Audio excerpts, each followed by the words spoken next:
Hello everyone, I'm Sia from Lonsdor. Today I will show you how to use K518 Pro to program 2018 Qin series EV smart key. Now we need to prepare K518 Pro, OBD communication cable, and the original car key and a new smart key produced by our Lonsdor. Okay, let's do it. Now, plug in OBD communication cable. The first step is to select Generate Smart Key. BYD. Select PIN. Find the corresponding menu according to the original key.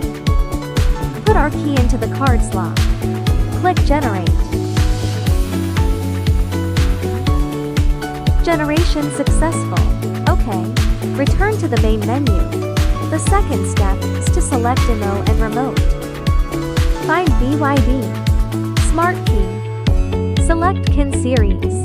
KIN, EV. Generate working key. This function will generate working key with the blank key. After the generation is completed, please select the function of program working key. OK. Select the first menu. OK. Remove the battery of the original car key and stick it in the induction area. Click the start button continuously. Data collection successful. Put the original key into the slot. Click OK. Put the blank key into the slot of the device. Click OK to continue. OK. Write completed. OK. The second step is to clear and program working key.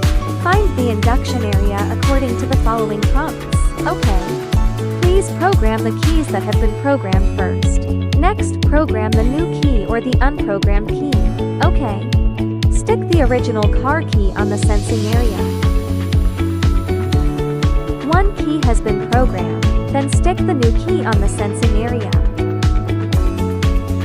The number of programmed keys is 2. Programming complete. OK. After programming is completed, let's try the key. If it can start the vehicle normally, the original key steps on the brake and presses the start button. The original key starts the car successfully. New key. Step on the brake and press the start button. The new key starts the car successfully. Let's try to see if the remote control is normal. New key lock car. Unlock. Original car key lock car. Unlock. The remote control is normal. We have programmed a smart key for 2018 Qin series EV. Thank you for your watching.